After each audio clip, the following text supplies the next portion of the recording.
আমাদের সরকারের শুরুতেই একটি কমিটি নিয়োগ করেছিলাম, শ্বেতপত্র প্রণয়ন কমিটি।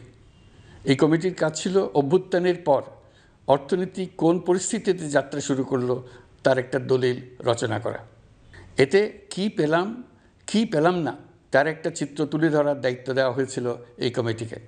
ডক্টর দেবপ্রিয়ের সভাপতিত্বে গঠিত 12 সদস্যের শ্বেতপত্র প্রণয়ন কমিটি নির্ধারিত সময়ে এই কঠিন কাজ সম্পন্ন করে আমাদের কাছে 400 পৃষ্ঠার একটা বিস্তারিত রিপোর্ট পেশ করেছে। রিপোর্ট পড়ে দেশের মানুষ হতভম্ব হয়ে গেছে। দেশে বিদেশে অনেক প্রতিষ্ঠান ও ব্যক্তি গভীর আগ্রহ নিয়ে এই রিপোর্টটি সংগ্রহ করছে।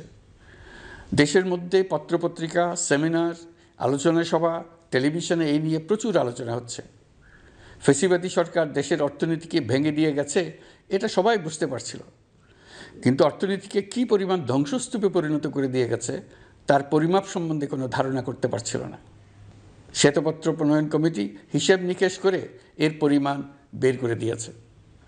এই রিপোর্ট পড়ে সকলে অবিশ্বাস্য চোখে একে অপরের দিকে তাকাচ্ছে, কারো মুখে কথা বেরোচ্ছে না।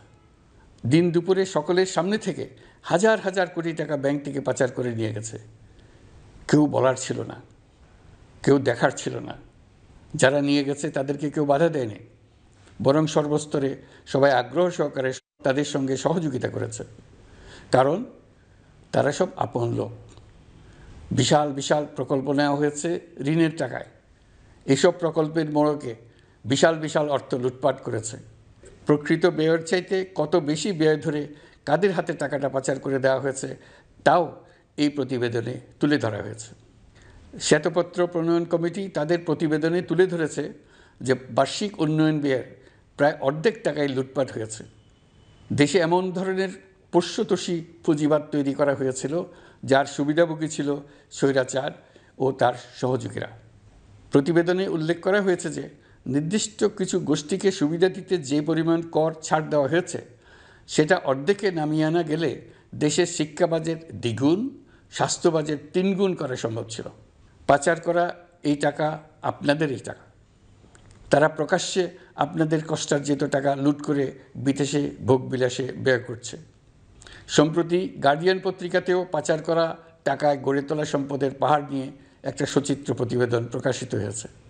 পাচার করা এই সীমাহীন অর্থ এখন আবার দেশে গোলযোগ সৃষ্টি করে তারা এদেশে ফিরে আসার সুযোগ সৃষ্টির কাজে ব্যয় করছে। আপনারা দেখতেই পাচ্ছেন এই টাকা কীভাবে দেশের সংহতির বিরুদ্ধে সকল প্রকার অপপ্রচারের কাজে লাগানো হচ্ছে। প্রতি বছর অর্থনৈতিক প্রবৃদ্ধির যে হার দেখানো হয়েছে সেটাও মন গড়া। দেশকে এবং পৃথিবীকে বলা হচ্ছিল কি সুন্দর দেশ বাংলাদেশ, লাফিয়ে লাফিয়ে তার উন্নয়নে এগিয়ে চলছে। এখন বাংলাদেশ ব্যাংকের বড় কাজ হলো পাচার করা টাকা দেশে ফিরিয়ে আনা। তারা তাদের সর্বোচ্চ ক্ষমতা দিয়ে সেটা চেষ্টা করছে। কাজটা কঠিন, কারণ এই বিষয়ক আইন কঠিন। আমরা বাংলাদেশ ব্যাংকের সাহস ও সমর্থন দিয়ে যাচ্ছি। বারবার বলছি, অন্তর্বর্তী সরকারের আমলে আংশিক টাকা হলেও যেন ফেরত আনা যায়।